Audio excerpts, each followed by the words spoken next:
उच्चतम न्यायालय ने सुब्रत राय को अपनी विदेशी संपत्तियों को बेचने के लिए 15 दिन का और समय दिया है। पहले ही 10 दिन की दी गई मियाद इसलिए बढ़ाई गई है क्योंकि सहारा ने न्यायालय को बताया है कि विदेशी खरीदारों के साथ उनकी बातचीत आखिरी मुकाम पर है। न्यायालय ने साफ किया है कि इसके बाद और समय नहीं दिया जाएगा। सुप्रीम कोर्ट के आदेश के मुताबिक सुब्रत राय और कंपनी के 2 निदेशकों को रिहाई के लिए 5,000 करोड़ रुपए सेबी को और इतनी ही राशि की बैंक गारंटी देनी होगी।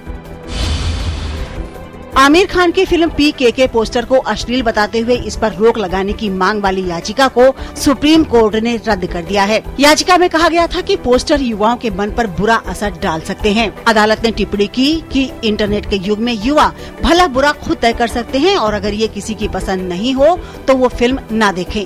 साथ ही अदालत ने फिल्म के कुछ अंशों को धार्मिक भावना भड़काने के आरोप के मामले में भी दखल देने से इनकार कर दिया। विवादास्पद बयान देने के मामले में बाबा रामदेव के खिलाफ पुलिस कार्रवाई पर लगी रोक को सुप्रीम कोर्ट ने 3 हफ्तों के लिए और बढ़ा दिया है। दलित महिलाओं के खिलाफ कथित अपमानजनक टिप्पणी के मामले में स्वामी रामदेव के खिलाफ देश में अलग अलग जगहों पर FIR दर्ज की गई है। रामदेव ने याचिका दायर कर सभी मुकदमों को एक ही अदालत में स्थानांतरित किए जाने की मांग की है। मुंबई में दही हांडी के आयोजकों को गुरुवार को उच्चतम न्यायालय से राहत मिल गई है। सुप्रीम कोर्ट ने बॉम्बे हाई कोर्ट के आदेश पर रोक लगा दी थी, लेकिन राहत सिर्फ इस साल के लिए दी गई है और कोर्ट ने यह फैसला दही हांडी आयोजक समिति की याचिका पर सुनाया है। गोविंदाओं की मौतों को लेकर बॉम्बे हाई कोर्ट ने नाबालिग गोविंदाओं के दही हांडी में शामिल होने पर रोक लगाई थी। सुप्रीम कोर्ट ने ये पाबंदी 12 साल के बच्चों तक ही रखी है। कोर्ट ने कहा है कि इस आयोजन में सभी तरह के सुरक्षा संबंधी नियमों का पालन होना चाहिए। तमाम राज्य मार्गों पर टोल टैक्स वसूली के मामले पर केंद्रीय मंत्री नितिन गडकरी ने गुरुवार को लोकसभा में कहा कि जिस किसी राजमार्ग की निर्माण लागत के बराबर कमाई पूरी कर ली जाएगी, उस पर उस वक्त के बाद कर नहीं लिया जाएगा। उन्होंने कहा कि कंपनी राजमार्ग का पूरा निर्माण किए बिना टोल टैक्स वसूल नहीं सकती। दिल्ली उच्च न्यायालय ने उच्चतम न्यायालय के निकट 1975 में भारत के तत्कालीन प्रधान न्यायाधीश A.N. रे की हत्या का प्रयास करने के जुर्म में 2 व्यक्तियों को दोषी करार दिए जाने का निर्णय बरकरार रखा है। उच्च न्यायालय ने गत 39 वर्षों से लंबित सबसे पुरानी आपराधिक अपील पर निर्णय किया और तीसरे अधिवक्ता रंजन द्विवेदी को मामले में बरी कर दिया। बहुचर्चित फूलन देवी हत्याकांड में दोषी पाए गए शेर सिंह राणा को दिल्ली की एक अदालत ने उम्र कैद की सजा सुनाई है। फूलन देवी की सनसनीखेज हत्या के 13 साल पुराने मामले में मुख्य आरोपी शेर सिंह राणा को अदालत ने 8 अगस्त को दोषी करार दिया था, जबकि 10 अन्य आरोपियों को सबूतों के अभाव में बरी कर दिया था।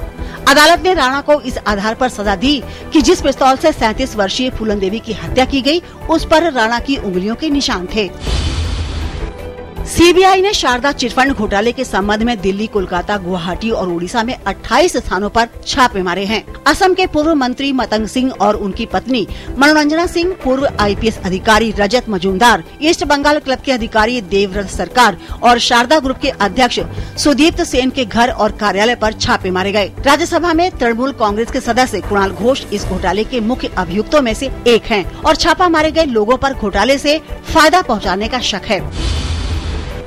सरकार ने भरोसा दिलाया है कि आंध्र प्रदेश और उससे अलग कर गठित किए गए तेलंगाना राज्य के लिए अधिकारियों के कैडर बंटवारे का काम निर्धारित 2 जून 2015 की समय सीमा से पहले ही पूरा कर लिया जाएगा। कार्मिक लोक शिकायत और पेंशन राज्य मंत्री डॉक्टर जितेंद्र सिंह ने राज्यसभा में ये जानकारी दी। थोक मूल्य सूचकांक पर आधारित महंगाई दर जुलाई माह में कम होकर 5.19% हो गई है। जून माह में ये 5.43% के स्तर पर थी। उद्योग मंत्रालय द्वारा जारी आंकड़ों के मुताबिक बीते साल जुलाई में महंगाई दर 5.85% थी। फलों और सब्जियों की कीमत में 16% का उछाल देखा गया। मैन्युफैक्चरिंग उत्पादों की कीमतों में मामूली 0.3% की बढ़त दर्ज की गई। मई माह के थोक मूल्य महंगाई दर को अपडेट किया गया, जो 6% से 6.18% कर दिया गया है। जुलाई में थोक महंगाई घटने और रुपए के 61 के नीचे लौटने से गुरुवार को बाजार में उछाल आया। सेंसेक्स 197 अंक चढ़कर 26,116 और निफ्टी 54 अंक चढ़कर 7,794 पर बंद हुआ। Consumer durables, realty, metal, capital goods, power, oil and gas share करीब 2 से 1.5% उछले। हेल्थ केयर और बैंक शेयर 1% चढ़े। IT और तकनीकी शेयरों पर हल्का दबाव आया।